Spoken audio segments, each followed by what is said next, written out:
A seguir, Hora da Notícia.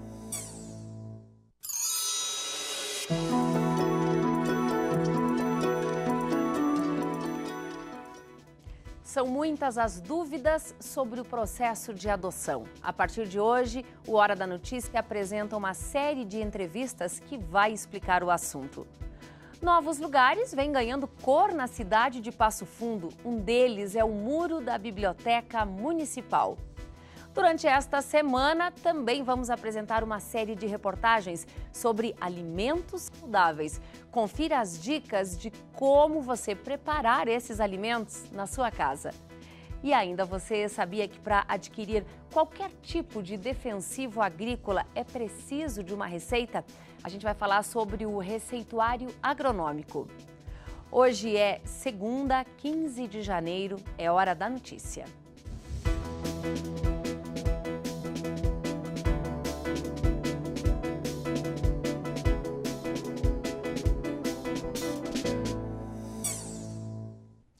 Os policiais que integram o Batalhão de Operações Especiais com sede em Passo Fundo se deslocam nesta segunda-feira para Porto Alegre.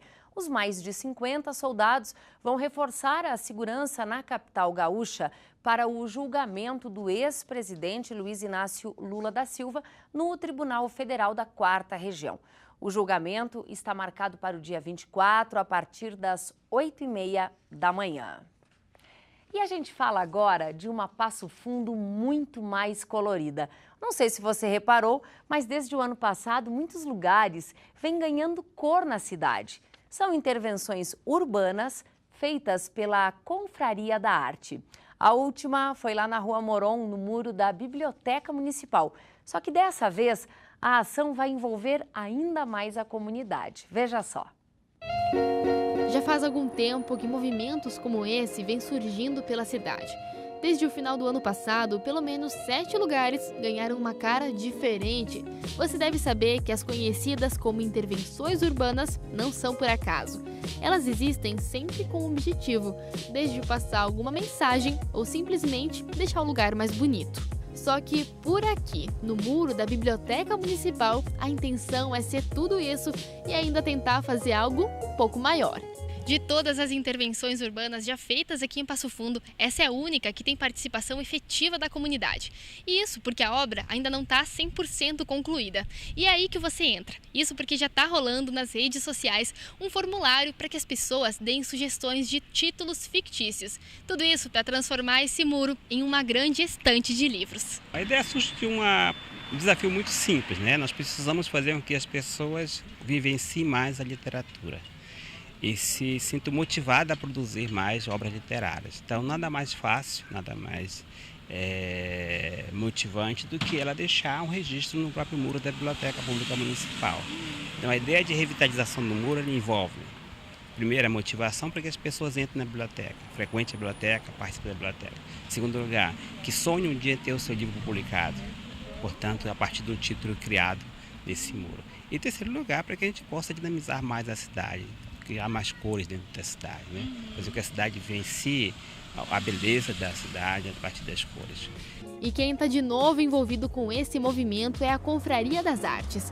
Foi o grupo que desde o começo idealizou tudo isso. E o nome do projeto não podia ser outro: Cidade Viva, Arte Urbana. E a gente entende que a cidade precisa dessa vida de valorização, aquilo que a gente já tem. Então a cor, ela traz isso, ela traz esse valor. É uma rua com um muro muito grande, e o muro era muito, apesar de estar pintado de branco, o próprio tempo vai fazendo com que ele fique, né, cheio de limo, então ele foi restaurado e ganha cores, então não tem como não chamar a atenção. E daqui para frente é que então devem acontecer as novas etapas de pintura do muro. A ideia é que seja uma estante, então tem a parte marrom, né? A gente vai fazer a estante, também tem os títulos dos livros, né? Que o secretário sugeriu que a comunidade participasse também, que é uma ideia bem bacana. Então a gente está recebendo ainda, né? Estão recebendo ainda esses títulos para depois ser colocado. Então vai mais um tempo para finalizar. Esse é o segundo passo. Bom, e se você quiser sugerir um nome para um desses livros fictícios, é só acessar a página no Facebook da Prefeitura de Passo Fundo e lá tem o link do formulário. Dados de agosto de 2017 do Cadastro Nacional de Justiça revelam que no Brasil existem cerca de 10 mil crianças à espera de adoção e mais de 40 mil candidatos habilitados à procura de um filho. Mas se há tantas pessoas dispostas a acolher uma criança sem família, por que esse número de meninos e meninas no cadastro não para de crescer? A resposta está, na maioria das vezes, no perfil das crianças, que muitas vezes não corresponde à expectativa dos pais que estão para adotar. Bom, hoje a UPF-TV dá início a uma série de entrevistas aqui no Hora da Notícia com o tema adoção.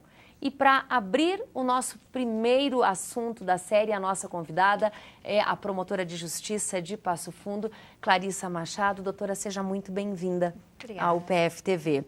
Bom, sabe-se que a maioria dos casais que deseja adotar uma criança quer uma criança pequena, com o menor tempo de vida possível, branca, de olhos claros e sem nenhuma doença. Essa é a realidade, doutora? Infelizmente é.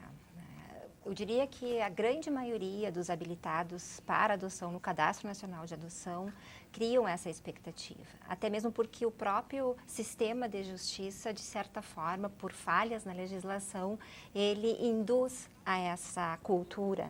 Porque o primeiro passo que o pretendente à adoção faz, quando quer se habilitar para adotar uma criança, é preencher um cadastro no Juizado da Infância e Juventude.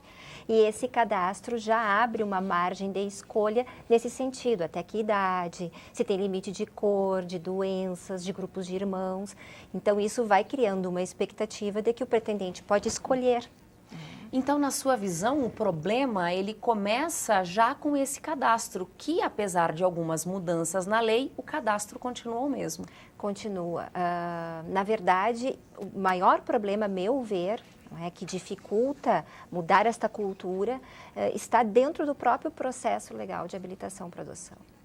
Porque ainda que a lei preveja que os habilitados, os pretendentes à habilitação, tenham que passar por um programa de preparação para terem consciência do compromisso que estão assumindo, são programas rápidos e que não contam com os devidos, muitas vezes, um espaço de tempo muito curto para o real esclarecimento da responsabilidade que eles estão prestes a assumir.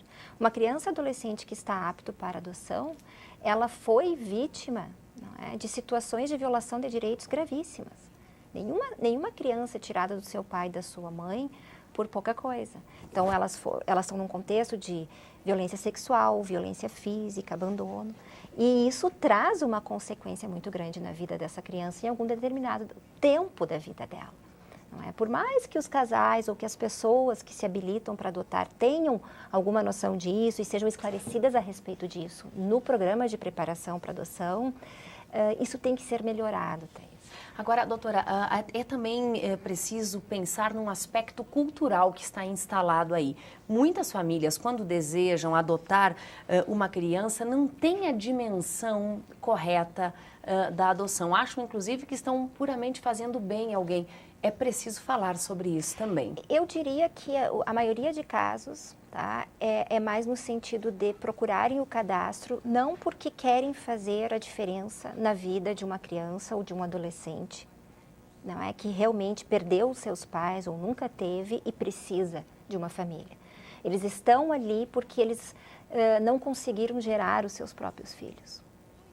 Então, o Cadastro Nacional de Adoção, ele não foi criado para dar pais, não foi criado para dar filhos para quem não pode gerá-los, e sim para dar pais para quem necessita porque nunca teve ou perdeu os seus. E essa, para mim, é a maior causa, dessa cultura. Mas tem ainda dentro disso aqueles que, podem gerar e tudo mais, mas querem porque querem fazer uma caridade. Não é em busca de caridade que nós estamos também. Uma criança, um adolescente que está nessa situação, ele não precisa de alguém caridoso.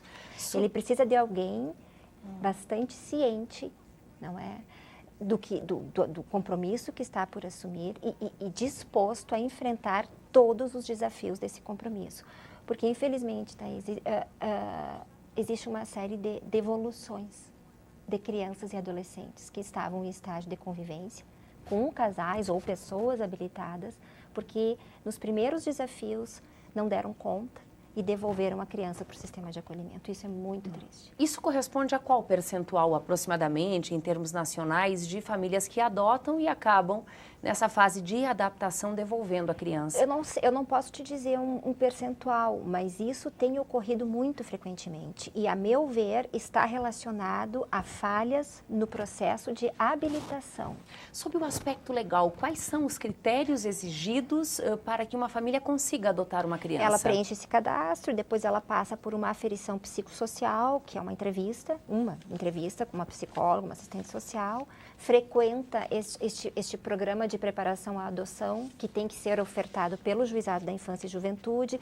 Via de regra, aqui em Passo Fundo, não são ofertados tantos programas quanto necessários, então, às vezes, o processo de habilitação para adoção tranca, porque o habilitante fez tudo o que precisava fazer e está esperando o Juizado da Infância oferecer o curso. E esse curso é um curso bom, que está sendo ofertado em vários módulos, não só por técnicos do Juizado da Infância, mas também da Secretaria de Assistência Social, com o envolvimento de todos. E uma grande alteração e positiva nessa última lei, que veio adotar os aspectos da adoção, uma lei de novembro do ano passado, é que viabiliza o envolvimento dos grupos de apoio à adoção nesse processo de habilitação. Acho que este é um ponto bastante salutar da lei, porque vai trazer pessoas mais cientes da realidade para tentar fazer esse meio de campo em meio ao programa de preparação à adoção. Esse processo pode demorar quanto tempo? A nova lei diz, que deve durar no máximo 120 dias, prorrogável por igual período de forma fundamentada pelo juiz. Mas isso nós só conseguiremos cumprir esses prazos se o sistema de justiça tiver toda essa estrutura técnica para aparelhar esses programas de preparação. Perfeito. Para isso, na quinta-feira, a gente vai ter um juiz aqui conosco desta área, justamente para continuar um pouco dessa conversa. Doutora, muitíssimo obrigada pelas informações. Em resumo, você nos diz que há mudanças no processo que precisariam ser revistas, mas há também uma necessidade de mudança cultural no que se refere à adoção. Com certeza. Muito obrigada, uma boa semana de trabalho. Igualmente. Obrigada. E olha, amanhã o assunto, nesta série de entrevistas sobre adoção, ele diz respeito à realidade das casas de acolhimento de Passo Fundo. Depois do intervalo, tem dicas de como preparar um alimento saudável para você enfrentar esses dias bem quentes do verão. Nós já voltamos.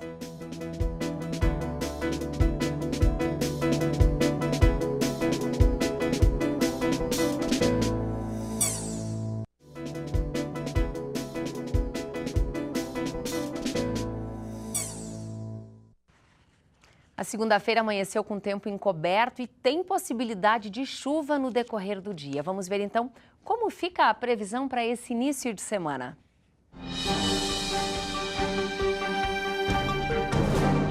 A previsão do tempo para esta terça-feira será de céu encoberto com chuvas isoladas. A mínima é de 20 e a máxima não passa dos 25 graus. A quarta-feira segue com tempo fechado e com pancadas de chuva. A mínima é de 21 e a máxima alcança os 26 graus. O proprietário de veículo que quiser parcelar o IPVA deste ano ainda tem pouco mais de 2 semanas para fazer o pagamento da primeira das 3 parcelas. O prazo termina no dia 31 de janeiro. Essa também é a última data para o motorista quitar o imposto em parcela única com desconto, que pode chegar a 22,4% se o motorista preencher todos aqueles requisitos de bom motorista. Até o momento, 28% da frota de veículos está com a situação em dia. E se você gosta de fotografia, os museus de Passo Fundo estão com uma programação especial nestas férias. No Museu Histórico Regional, você pode conferir a história dos processos fotográficos e a fotografia como linguagem artística. Já no Museu de Artes Visuais Ruth Schneider, a exposição mostra as transformações da fotografia na ordem tecnológica ou conceitual. Os museus ficam na Avenida Brasil, número 758, no centro de Passo Fundo, ao lado do Teatro Municipal. E eles abrem de segunda a sexta, das 8h30 até às 7h30 da noite. Aos sábados e domingos, apenas à tarde, da 1h30 às 5h30. Alimentos nutritivos, com baixa caloria e refrescantes são muito bem-vindos no verão, especialmente porque fazem bem ao organismo. A partir de hoje, nós vamos trazer sugestões práticas que incluem receitas de sucos, lanches e tem até uma sobremesa bem saudável. A primeira dica é um suco verde que ajuda a hidratar o corpo. Quem nos ajuda é uma professora do curso de nutrição aqui da UPF.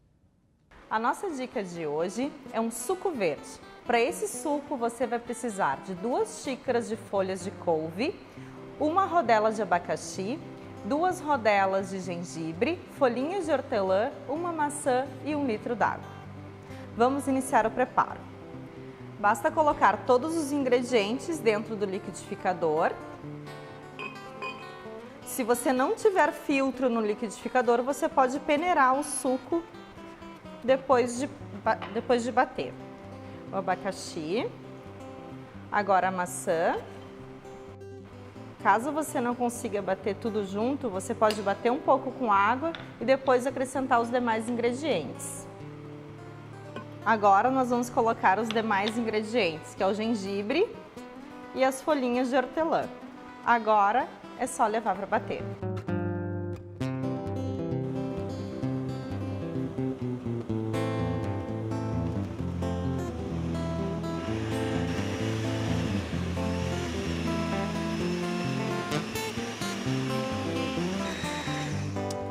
O suco está pronto e agora é só servir.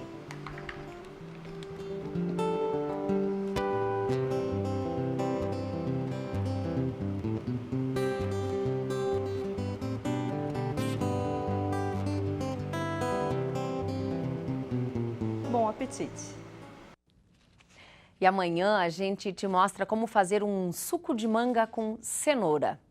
A Coprel, com sede em Ibirubá, completou 50 anos de atividade no dia 14 de janeiro. Responsável por distribuir energia elétrica ao meio rural de toda a região norte do estado, a cooperativa celebrou o aniversário na sexta-feira, homenageando os sócios fundadores e ex-diretores.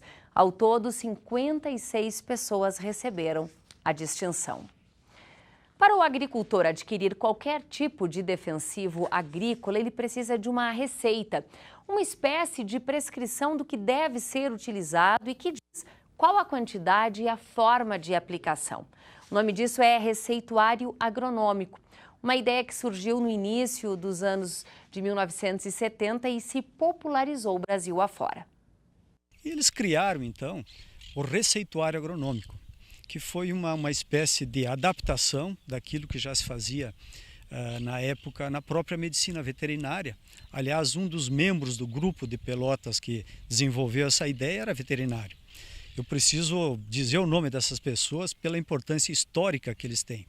Trata-se do professor Milton Guerra, agrônomo, entomologista, e do professor Sampaio, veterinário, ambos da Universidade Federal de Pelotas. E aqui na UPF, o receituário agronômico chegou em 1978, através do professor Salvadori.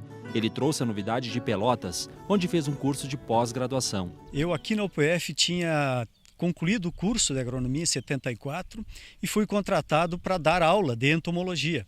E fui me preparar para isso. Uma das coisas que eu procurei foi fazer um curso em Pelotas sobre o assunto. E em 75 eu estive lá fazendo esse curso e 3 anos depois, em 78, estimulado pelos próprios professores lá de Pelotas, nós trouxemos o curso, oferecemos o curso para os agrônomos do norte do estado em parceria com a Associação dos Engenheiros Agrônomos aqui de Passo Fundo. Esta é a propriedade do Altemir Seolim. Ele planta soja, milho, trigo e cevada em cerca de 800 hectares. Formado pela UPF em agronomia, o produtor rural sabe da importância de aplicar o receituário na lavoura. O receituário é onde vai dar todo o norte da aplicação num produto, né? Então, principalmente hoje, quando a gente tem muitos produtos que deixaram de ser recomendados para algumas culturas, então essa receita vai dar principalmente o produto correto para aquela situação que eu vou precisar. O receituário agronômico é a prescrição e orientação técnica para a utilização de agrotóxicos e afins. E só um profissional habilitado pode fazer a receita. E é o CREA quem fiscaliza a emissão do receituário, baseado na Lei Federal 7.802, de 1989, e regulamentada por um decreto de janeiro de 2002. Hoje, a receita agronômica, embora ela precise que haja o diagnóstico, a vistoria a campo, para se fazer a recomendação, até em função de tudo que se tem aí, da própria informática, dos meios mais rápidos de comunicação, a receita hoje ela é basicamente uma receita técnica, né, que tem um alvo, né, e objetiva aquele alvo. É claro que sempre pensando na preservação tanto da saúde do produtor, como também nos cuidados com o meio ambiente. O professor Bernardo Palma é um dos conselheiros do CREA em Passo Fundo. Ele destaca a qualificação realizada pela universidade com os estudantes de agronomia, através de palestras e seminários realizados em parceria com o Ministério Público e Secretaria de Agricultura. Nós fizemos um grande evento há 2 anos atrás, onde houve a participação da Universidade de Passo Fundo, através da Faculdade de Agronomia. Foi um evento estadual, onde a gente resgatou a filosofia do receituário, a importância do receituário e a atualização do receituário. O receituário agronômico não é necessário para o uso de adubos, calcário, ureia ou qualquer fertilizante e corretivo de solo. É um documento necessário para os defensivos agrícolas, inseticidas, fungicidas, herbicidas e outros mais. A responsabilidade da aplicação a campo é do produtor, mas a responsabilidade daquele produto e dos efeitos que ele vai causar sobre o meio como um todo é do profissional. E para isso, o próprio profissional, ao emitir uma receita anteriormente a isso, ele faz uma anotação de responsabilidade técnica, onde ele se responsabiliza por aquele conjunto de receita, e essa receita ela é registrada no seu conselho profissional, que no nosso caso é o CREA, o Conselho de Engenharia e de Agronomia. É importante o agricultor respeitar as recomendações na receita, mas também o contato próximo com o agrônomo ajuda a ter uma análise mais precisa do problema, do que se pretende controlar, das condições do clima e do estágio e condições da lavoura. O técnico ele está muito limitado a usar exatamente aquelas quantidades que estão na bula do produto. Então, às vezes o produtor acha mais fácil ler o rótulo do produto do que ler a receita. Então, eu acho que a receita ainda nós precisaríamos avançar bastante e discutir bastante sobre ela. Mas não deixa de ser uma garantia técnica. Não deixa de ser uma garantia técnica, nós precisamos dela para cumprir legislação. Nós também aqui na UPF, além de termos organizado o primeiro curso de receituário agronômico no norte do estado, fomos convidados para levar o processo até o Mato Grosso do Sul. Então a UPF desempenhou na época um papel importante no sentido de ser pioneira aqui no norte do estado e também no sentido de auxiliar a transferência dessa informação, desse processo na região central do Brasil. Essas foram as informações de hoje. Você também pode nos acompanhar pelas redes sociais. Amanhã nós estaremos de volta, ao vivo, ao 12h30, com novas informações. Até lá!